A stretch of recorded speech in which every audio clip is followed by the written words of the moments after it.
Welcome to A Double Double and Dice with your host Kim. and Jocelyn. Pour your favorite beverage Pull up a comfy chair. because we are ready to roll.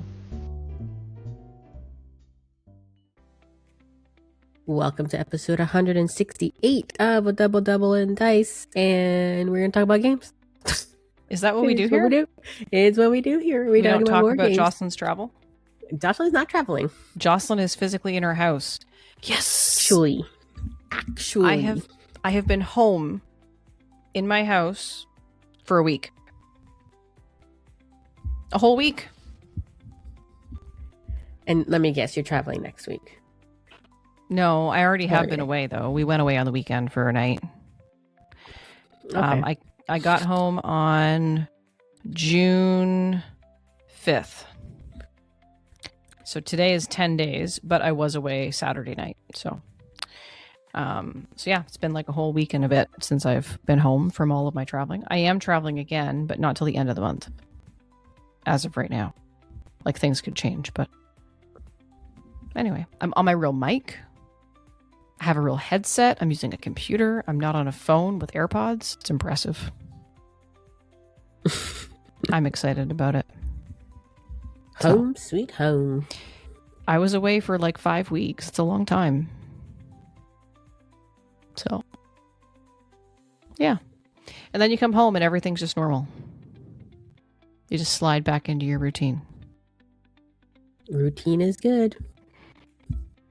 Sure. We'll go with that. It's consistent. How have you been, Kim? Same old, same old. 2 more weeks till school's done. You're in your house. I'm always in my house. I don't go anywhere. That's not true. Don't you have some vacation coming up? Not really. Not I this thought year. you were going away for a week. No, not this year. Oh. It's every other year. Oh, I could have swore you said you were going away somewhere this summer, but I must be No. lying. Nope, we just do a regular beach trip, and I'll be at my sister's cottage, and that's about it. That's away. Yeah, it's not far. Doesn't have to be far to be away, True. right? And yeah, that's about it for the summer, and then it'll just fly by probably. Cool. Yeah, so here we are. It's June. And this episode is going to come out. When's this episode coming out? The 22nd. Second. And then our next episode after that will be after Canada Day. So let's proactively wish everyone a happy Canada Day, Yep. which is July 1st. Which is us right smack in the middle of the week. Yeah, and I guess we should also like wish our American friends a happy Independence Day. If we have to. July 4th. I mean, anyway. So, moving on. We talk about board games here sometimes. And last episode, we talked about a couple of things. But, Kim, what have you played? I'm going to talk about some board games that I played at a board game night. Nice. I have some lists, but I'll talk about some small ones today. Are these all of the ones that you played? Yes. Okay. Yeah. The three out of the 4 are small games. Mm-hmm. And one was the bigger game. But of course I have to give the update on Zombicide Paris. Mm-hmm. So we finished mission 3 Nice. last Saturday, and we oofed. We've never oofed before, and you weren't there to experience the oof. What was the oof?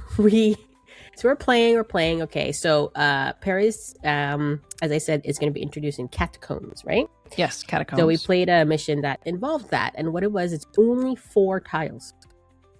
Okay. Oh, okay. And the tiles rotate. So you start with 1, you explore to another tile, and once you hit the 4th one and you explore again, the last one moves to the next location, and every zombies that were there gets pushed into the next catacomb. So they don't actually disappear, they just come along.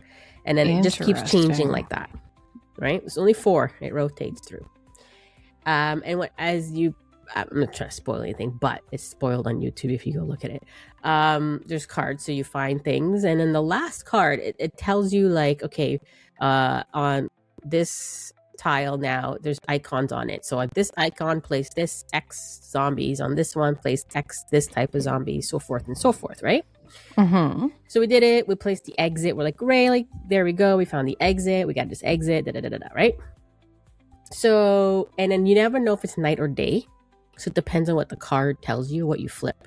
Mm-hmm. So it could be day, and all of a sudden it could be night, and it makes it harder than day and night. So we went to the card, we did everything we did, and we started going, and then everybody exiting, and we're like, this is too easy. How are we exiting so easy? And then Matt's like, uh-oh, I missed something on the card and forgot to put something on there. So on the exit token, we were supposed to put an abomination. Oh. And so we're thinking, what do we do? We tried to backtrack, and it was just a complete mess. So what we did was I went back to video to the time we flipped that card and reset the game at that point. Oh, wow. Yeah. And I didn't know, Twitch, that you can rewind. I didn't know that either. I honestly thought you can only rewind to a certain amount of time, like 5 minutes or something. Like you couldn't do that unless that was just clips. I don't know. But supposedly you can. So I had to rewind, find where it was, pause it, and then share my screen with Matt so he can see where we were, reset the board, reset everybody's CXP, not XP if we had any, and exactly reset how it was, add what we're supposed to add, and then replay from there. Wow. Yeah, and we've never done that before. Like, we've never oofed that back that we couldn't fix it. You know what I mean? Yeah. To backtrack. So we're like, let's just backtrack to the video, which I found out what you can do. So, now we played it out. We still was able. We got lucky with the abomination that showed up. He was the abomination that follows you. So it picks a random character and just follows that character. So it'll bypass anybody else and just focus on that one character, which helps because people were able to exit and not get like wounds and stuff from it. Mm-hmm. So we ended up still winning. I think Matt re-looked at it. I think we got it correct. Okay. Yeah, he said maybe one extra action was given to one of Nerdy Anna's characters, but I think other than that, it wasn't game breaking. So yeah, can you believe it? We actually oofed and had to go back. That's crazy. Yeah, that was this past Saturday. That was this past Saturday. Yeah. Yeah. So we finished mission 3. Cool. Yeah. Well, we couldn't be there on Saturday because we were at a concert. So. Yes, usually you join for a little bit. Yeah, but probably by the time you oofed, I probably would have been in bed normally. Maybe. But, yeah, it was close. It was close to like probably 11. Yeah. 12 midnight. We were at the RBC Amphitheater on the weekend, which is downtown Toronto. It used to be called the Molson Amphitheater, which is what it was called when I was growing up. And then for a few years, it was called Bud Stage, but now it's the RBC Amphitheater.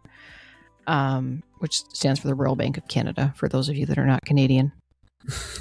Anyway, so we went and saw a band called Goose. It was fantastic. We had a great time at the show. But also right now happening downtown Toronto is FIFA World Cup. Yes. So there are boatloads of road restrictions and everything else. So what we ended up doing is we took the train in, and I, spoiler alert, you may or not know this, but I travel a lot for work. So I had collected a bunch of points, and there's a hotel not very far, like a 10-minute walk from the venue.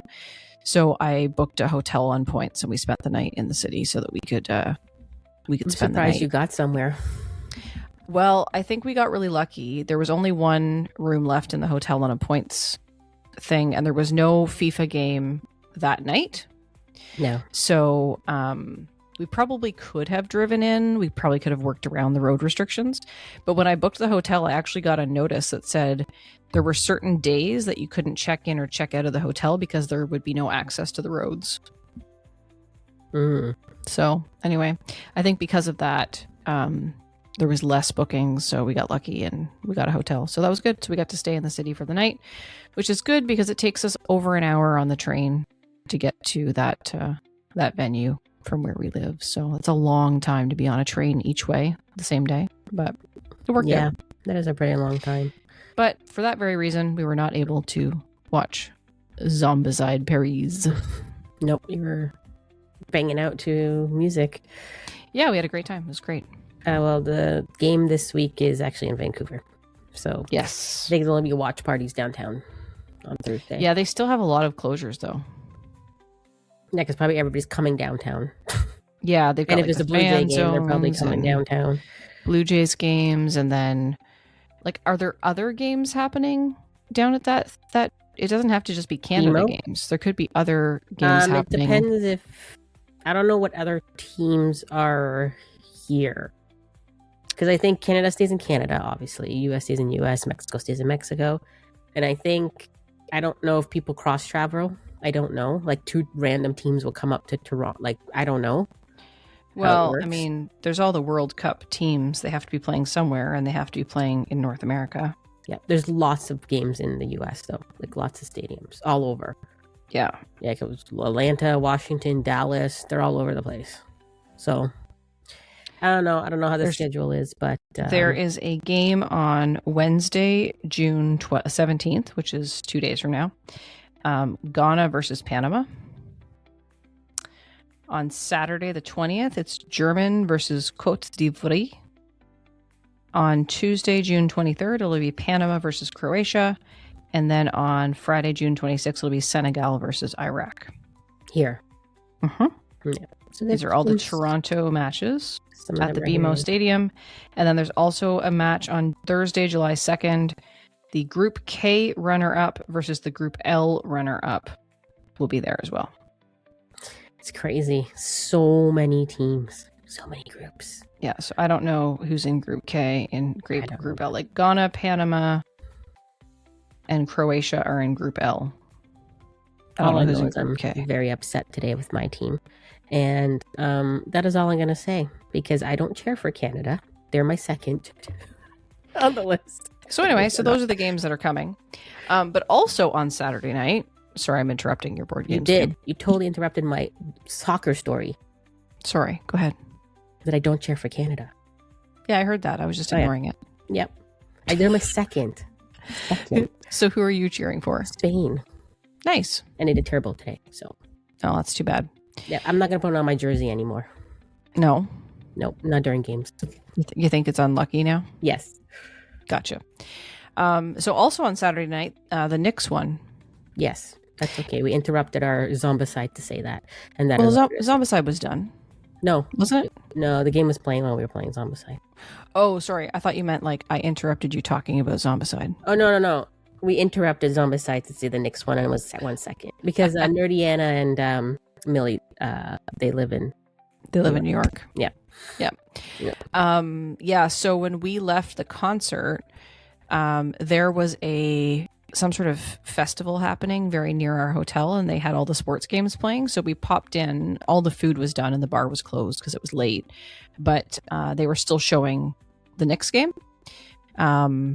And so we stayed and watched it was probably about 15, 20 minutes because of all of the pauses and fouls and free shots and all that sort of stuff. But we watched the last part of the game, so we saw the Knicks win before we went back to the hotel. And do you know who won hockey? No. Carolina won the Stanley Cup. Is it done already? Yeah. I had no idea. I feel like that just started. They were I think it was 3-2 going into that, I think. But it was like 2 weeks ago that it started. They probably went fast, but they won. Oh, so basketball's done. Hockey's done, finally. Women's basketball's going on right now. I actually caught a Toronto... what are they called? Tempos? I am not sure. I watched a little bit of that basketball. I've never seen it. Yeah. And a World Cup, of course. So, anyway, that's my sports story. Do you want to keep talking about board games, Kim? Sure. So some other small games we played was one called Liar's Dice. Mm-hmm. But they don't... Well, if you look it up, it's called Perudo. But I think it's changed to now Liar's Dice. But if you look it up on board game, you have to look up Prosciutto, not Liar's Dice. Don't ask. Okay. Anyway, so what it is everybody has a bunch of dice, different colors. and you have a cup. Okay, so you shake your cup up, and then you put it down, and without nobody else seeing, you lift your cup, and you look at how many like numbers you have, like 2 5s, 2 6s, whatever, right? Right. So what you're trying to say is like, oh, I think out of amongst all of us, so say 4 players, there's like 5 5s. Okay. And then the other person could be like, I think you're, lying or whatever, right? And you kind of go around like that. And every time someone outs someone and they're wrong, they lose a die kind of thing. So once you lost all your dice, you pretty much are out of it. I kicked butt in this game. Nice. Yeah, I won. I got them all out. I'm like, you guys suck at lying. Or I'm really good at what I'm guessing. But it was a fun, quick game. So you just shake it in a cup, and then you kind of go around guessing numbers. It's basically a guessing game, like a strategic bluffing game almost. Yeah, and there is a mat that you kind of like. You have to say like 5 5s, and you got to put it on, and there's like something with that. But other than that, the gist of it is you're trying to get everybody out of their dice. So. And it gets easier because if you have more dice than everybody else, it kind of makes it easier to guess. I found, but it was a nice light, starting game. Cool. Another one played, this one was really good, and it's hard to get. I think I pre-ordered it actually because it's on pre-order, like restock pre-order. Here Lies. So what it is this is a mystery game. Okay. So it's like a detective game. So it's already been solved, but you're trying to, I don't know if you are actually, what's his name? Sherlock. And it's already been solved. So you're trying to help, I guess, like the other investigators figure out, let's see if they can figure it out what happened. So everybody's a character. And in the book, there's different ones, like you go through it, and it tells you based on which character it is, that's the person who's going to give you the clues. Right. Okay. And then the other 3 have to figure it out. And it kind of tells you, like you have to like sometimes it'll be like draw the scene, but not really giving it away. Pointing to certain things, like you're trying to help them, but not give it away. You know what I mean? Right. By giving certain clues based on like what the book tells you to do kind of thing. I went through 2 cases, and it was like, and I was one of the ones that had to give clues. It was really fun. Like, so if you like detective games and trying to figure things out, this is a good one. It's nice. Quick, like 30 minutes, not even, like a nice quick game. And then obviously you can continue on with the next one as you go. Now, if you've played it before, you're not going to play the ones you played again because you already know, right? Right. So it's kind of like a one and done. So if I was to go back and play it, I'm not going to play it the 2 that I played kind of thing, right? Unless you've waited so long that you don't remember. That I don't remember. Yeah. But I won't spoil anything, but it's a fun one. And I think they changed, there's like a roll up body, I guess, that you could put your clues on and stuff like that. Okay. I think they changed that in their redone version that I got on pre-order. So that's just, I think they just made a component change because it was really hard to get, and I'm like, oh my goodness, maybe it's like out of print, and then I realized that they changed something, so they reprinted it, and now it's on pre-order. But fun game if you like mystery games. Cool. And then the last one I played, also a very fun game, is called Seas of Strife. Yes, that is the word. Yeah. So this is like it's a trick-taking game. But it's the reverse. You actually don't want to take the tricks. So in a trick-taking game, you want to take the tricks. In this one, you want to avoid taking the tricks. It's still like, I don't know if you know trick-taking games. There's still like, I guess you can say it's almost like, not Uno.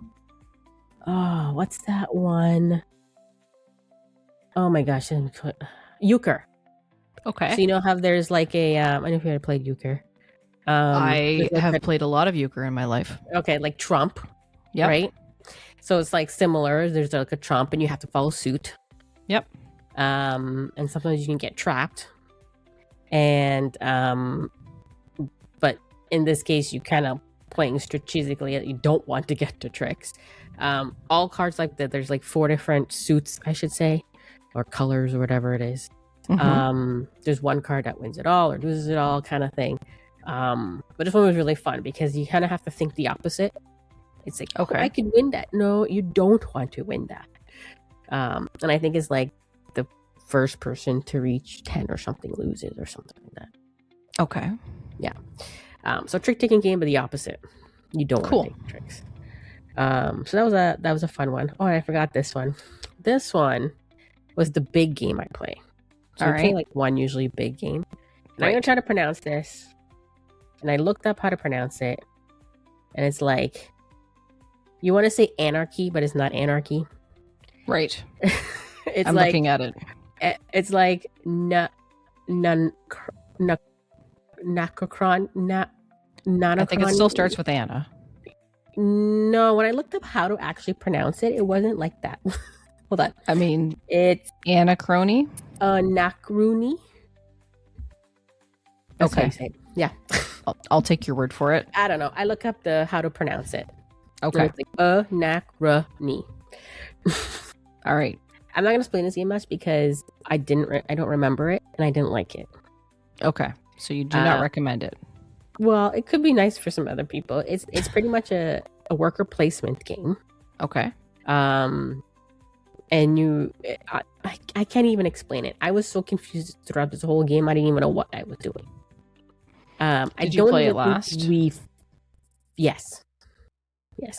I don't even think we finished it because it was going so long. Well, it gets an 8.0 on Board Game Geek. But it's heavy weighted. It's 4 out of 5, which I can see that. Let's read the description. Big description. This features a unique 2-tiered worker placement system. To travel to the capital or venture out to the devastated areas for resources, players need not only various specialists, engineers, scientists, administrators, and geniuses, but also exosuits to protect and enhance them, and both are in short supply. The game is played in 4 to 7 turns, depending on the time when the looming cataclysm occurs, unless, of course, it is averted. The elapsed turns are measured on a dynamic timeline. By powering up the time rifts, players can reach back to earlier turns to supply their past self with resources. Each path has a vastly different objective that rewards it with a massive amount of victory points when achieved. The path settlements will survive the impact, but the capital will not. Whichever path manages to collect the most points will be the new seat for the capital, thus the most important force left on the planet. Yeah, that does not sound interesting to me. No, that even sounds more confusing reading what it's about. Let me read you the flavor text. Ready? Yeah. It is the late 26th century. Earth is recovering from a catastrophic explosion that exterminated the majority of the population centuries ago and made most of the surface uninhabitable due to unearthly weather conditions. The surviving humans organized along 4 radically different ideologies called paths to rebuild the world as they see fit: harmony, dominance, progress, and salvation. Followers of the 4 paths live in a fragile peace, but in an almost complete isolation next to each other. Their only meeting point is the last major city on Earth, now just known as the capital. By powering up the mysterious time rifts that opened in the wake of the cataclysm, each path is able to reach back to specific moments in their past. Doing so can greatly speed up their process, but too much meddling may endanger the space-time continuum. But progress is more important than ever before if the mysterious message arriving through the time rift is to be believed. An even more terrible cataclysm is looming on the horizon. An asteroid bearing the mysterious substance called neutronium is heading towards Earth. Even stranger, the scientists show that the energy signature of the asteroid matches the explosion centuries ago. Yeah, I'm sorry, I'm out. It sounds like a really boring science fiction movie. I mean, if this was a movie, then maybe I could get into it possibly. But like this game sounds so flipping complicated. It is. Like, I didn't even know what I was doing. I was like collecting resources and I didn't even know what I was doing it for. And it talks about the past. There was like this back to the past kind of thing and then back to the future thing going on. And I'm like, I don't know. And I was just sitting there like, I don't know what I'm doing. There's like 3 expansion packs plus a promo pack available. Yeah, as I said, we didn't finish it. I think we were going for a long time, and I'm just like, nope. I've seen it before, and it looked interesting, but then once you start getting into it, it takes almost like so long to just set it up. Yeah, there's 9,000 people that have this on their wish list, and 1,000 people that want to trade it. Yeah. I mean, they want it in trade. Like they want someone to trade it to them. Yeah. So no. Well, until you play it, but yeah, not my cup of tea. So yeah, if you've played this game, however you pronounce it, let us know what you thought of it, because to me it sounds way too complicated, and to Kim, she agrees because she played it. Yeah. So if you understand it and can explain this game to us, please do. I mean, it sounds like a time traveling space game. Yes. But anyway, yeah, not my. So, doesn't sound like my jam. So it wasn't, and we were just like, you know what, it's too late, it's too long. We're just gonna stop playing. It was like that other board game. Remember the one I didn't like? Yes. Yeah, I don't remember that name. So we could go back and find it if we wanted, but it's not important because you didn't like it. Exactly. So. But I do. If you want some light games, the other 3 that I've played are very, very good starters. Nice. Recommended. And that's it for me. That's it for you. All right. Well, I played some old classics, but let's talk a little bit about Dice Station Zebra first. So I was traveling, and I think I already told you the story of getting stranded in St. John's, Newfoundland for work. Mm-hmm. And we recorded the Stranger Things preview. I think I told you that story last time. So last week, Rob came home to a surprise on his doorstep. And what came out was the latest brick of Fight for Gotham City, which is the latest DC HeroClix set, which is due for pre-release starting June 24th and official release on July 8th. So this is really exciting for a bunch of reasons. The first one being we've never been given a DC brick to preview before.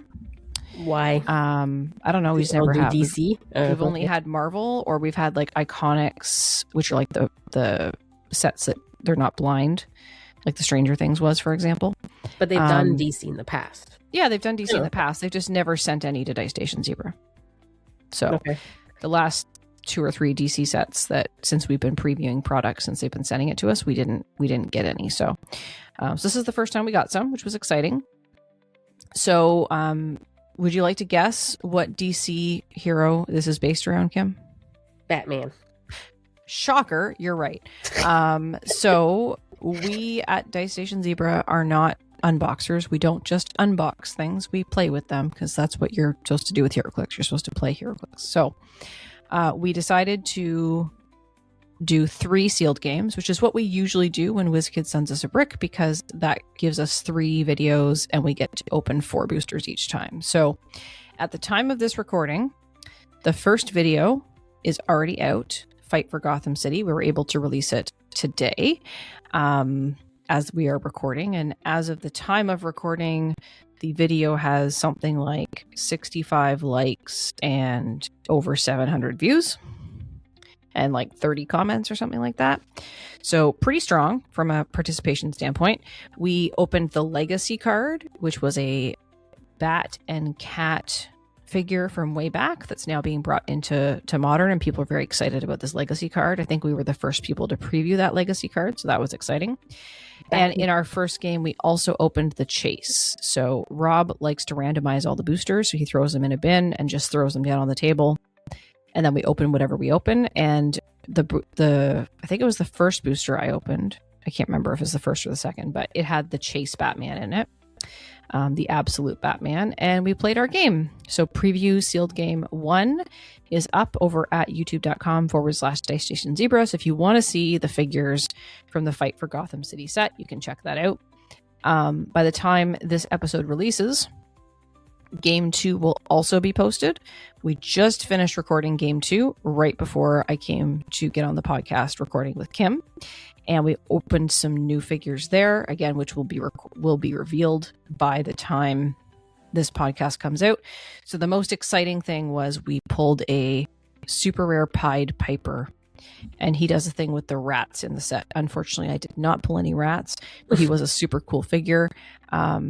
I also pulled the rat catcher, who also does things with rats, but again, no rats. But anyway, my dice were marginally less horrible in this game, but we pulled some cool stuff. The sculpts are nice, and there's some interesting figures in this set. So I am really excited about this set. And then we have 4 boosters left, so 1/3 of the brick that we haven't opened yet, and we will be opening that soon to get that recorded, and that last game will be out shortly after the next one, whenever we get that out. So we're excited to have this product, and it's been really fun to play with new stuff.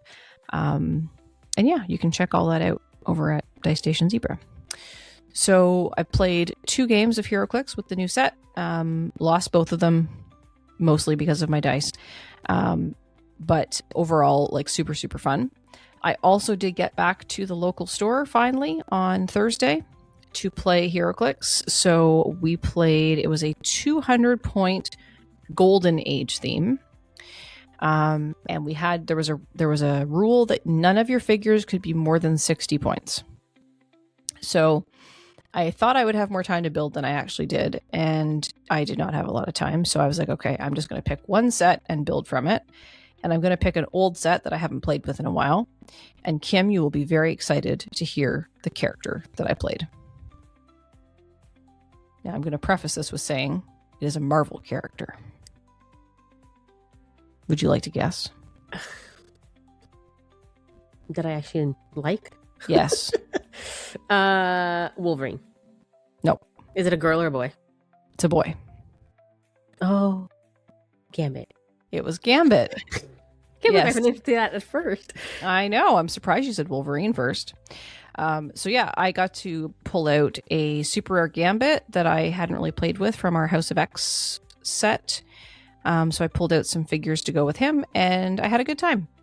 We played 3 rounds at the local store, and that was kind of exciting because it's been months since I was at the local store to play HeroClix. So, and 200 points is a nice point value. Like normally you play 300 points, but 200 points was fun. It moved pretty quick, and yeah, so it was a nice change of pace. So that was good. And then the other thing was that we got back into Dungeon Crawl Classics. Yeah, after a very long time. Yeah, so you weren't here for the first game that I played. So our friend Dennis has been judging a game, and Kim was playing in it when I was away. And then you weren't there, so I picked your characters up, and I've been playing Kim's characters very chaotically, I might add. She would be proud of me for, because her characters are always chaotic. So I got to play in that adventure, and that was 2 Fridays ago.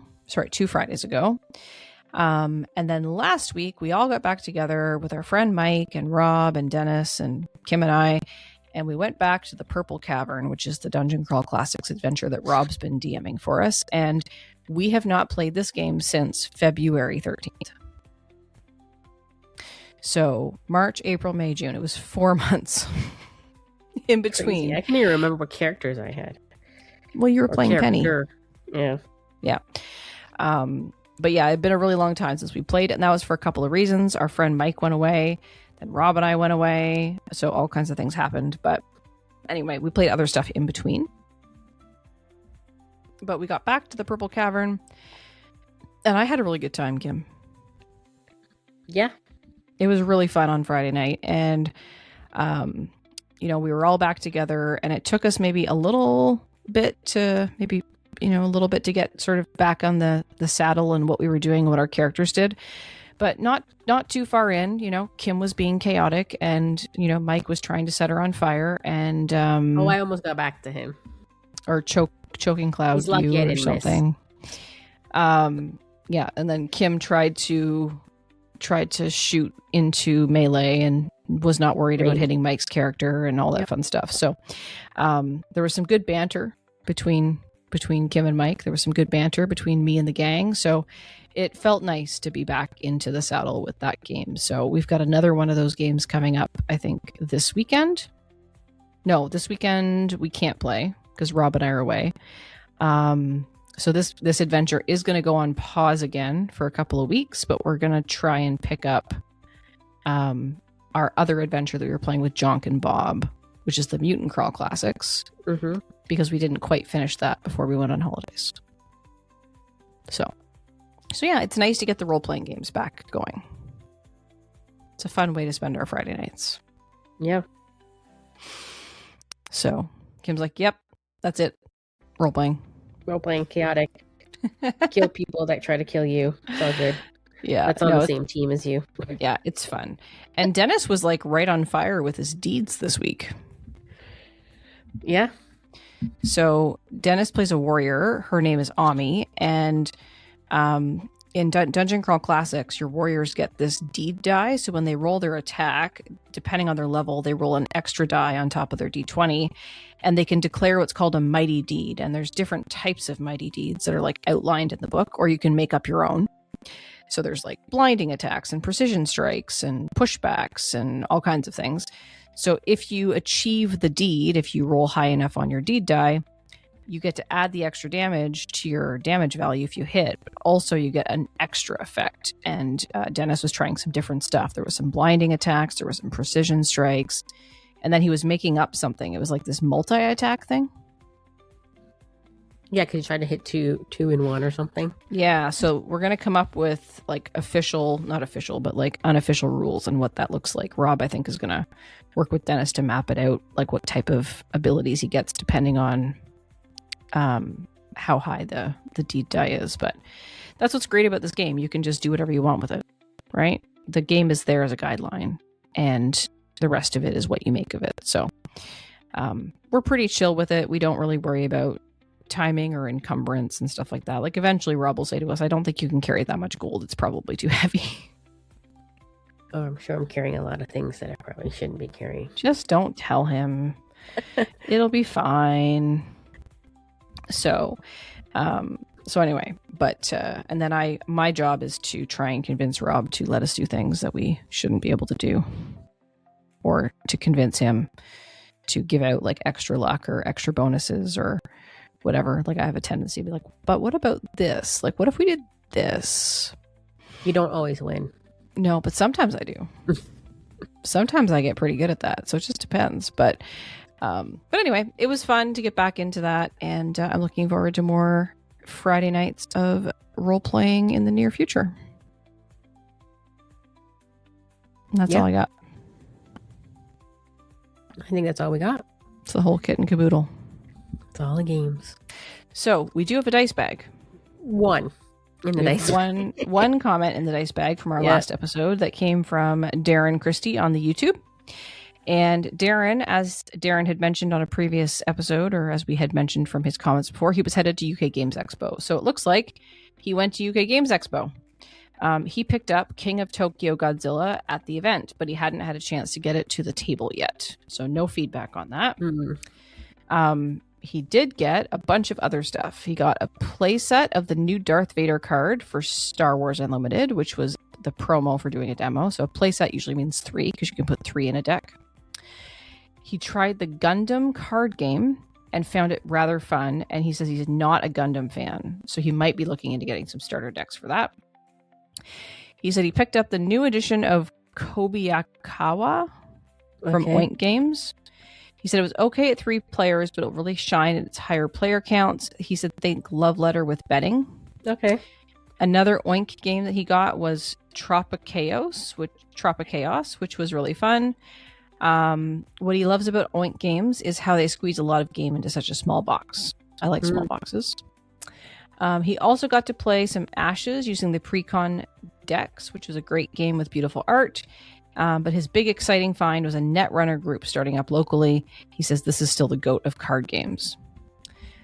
Finally, he said, if you get a chance, the board game Yonder is a fun worker placement game. Not sure of the retail release date. The crowdfunding is just fulfilling at the moment. So Yonder. There's some really good feedback from Darren at what he saw at the UK Games Expo. I'll have to look into Yonder what kind of game this is. Fun worker placement game. I love worker placement games. Except they have dice with it. Except Anarchy, whatever it is. That was okay. This one looks cute. I'm looking it up. Contracts, okay, and game bonuses, market, worker placement, different worker types. Fantasy worker placement with asymmetric workers building towns. Description from the designer. The ancients have granted you the charter you need to found a settlement on the distant shore. It is up to you to journey there and turn the boatload of workers, resources, and food that will accompany you on your voyage into a sprawling settlement in a thriving community. Yonder is a mid-weight worker placement game. Over the course of 5 rounds, you will collect resources, gather food, and build your settlement at the edge of a mysterious city. Place your workers carefully, harnessing each species' special power to its fullest extent. Direct the expansion of your settlement, construct the buildings you'll need in order to thrive. Dispatch workers to other players' settlements where necessary, trading manpower for the use of their facilities. Meet with a steady stream of envoys, each of whom will offer lucrative contracts, and cash in on as many as you can while trying to avoid unsustainable commitments. These are the challenges that will await you over Yonder. Yonder. So, okay, so it's on Kickstarter. Yeah, it said it's fulfilling it right now. This is from Sinister Fish Games. Yeah, sometimes you can do late pledges if it's done. Gotcha. Well, Kickstarter's have to let me log in. The complexity is considered a 3 out of 5, and it's 1 to 4 players, and the community says it's best at 3 players. But it's a very new game, so there's not a lot of people that own it or have commented on it yet. So who knows what it'll be in the future. If you wait enough, you can probably get it at your retail if they bought into it. The art looks pretty, though. Yeah, it's cute. Not expensive. $50 euro. 50 euros, so that's like 75 Canadian. Which was on their site. But if everything is like meeples and stuff like that, that's what the cost is, right? So yeah, it does look like there's wooden meeples. It's a cutesy looking game. Yeah, I like the art. It reminds me a little bit of Adventure Time. Not entirely, but a little bit. Yonder. It's like Adventure Time. Yeah, it's very Adventure Timey. It's the same people that made it. Same company. Is it? I don't know. Well, I don't know. Let's see. No, Sinister Fish Games. I don't think that's who made Adventure Games. Yeah, well, I'm thinking of the TV show. Oh, okay. Did they have Adventure Time board game? I mean, probably. I know they made a Munchkin version. Oh, maybe that's what I'm thinking about. Yeah, but there's something about the art on this that gives me the Adventure Time vibes. So, anywho, but yeah, so there you go. So that's the feedback from Darren at UK Games Expo. So thanks, Darren, for reaching out and telling us about the UKGE and all the stuff that you got. Didn't Collector Rob go to? Probably, but he hasn't told us anything about it. Yeah. Collector Rob did rename his Twitch channel. Yes. What's it called now? Collector Gaming. Games. Yeah, Collector Gaming instead of Breath Weapon X. Yes. So that's new. So they made their game name change. We haven't yet. Your game isn't as like distinctive. DM North means nothing. It means Dice Masters North. Could be Dungeon Master North. True. But we don't Dungeon Master. I understand, but what I'm saying is it's ambiguous. Yeah. Right? So but yeah. Anything else, Kim? No, that's it. Awesome. Well, on that note, we should probably wrap it up then so that we can go to the sleepy times. It is a work night. So thanks to all of you for continuing to listen to our babblings about board games and other stuff. Like sports, sort of, and Jocelyn's crazy travel stories. But thank you for that. We want to hear from you. We want to hear if you've played any of the games we've talked about tonight, or if you have any suggestions for us that you'd like us to look into. And thanks to Darren for sending out a note on the YouTube. So where can you tell us anything that you want to tell us? You can tell us by reaching out to us on Discord. You can join our Discord channel, which is DM North TV, and you can find the Double and Dice podcast convo chat, where you can chat in with us, and we often have chat going, although there wasn't any for this episode. You can add us on Discord. Kim is at SuperK. I am at JoStitch, Joce Stitch. You can find us on all the social medias at DM North TV. You can send us an email at tripledpodcast@dm-north.com. And you can also find Kim and Matt playing board games, mostly Zombicide, on twitch.tv/DM North TV on Saturday nights. And you can catch the replays over at youtube.com/DM North TV. So until next time, on a double and dice.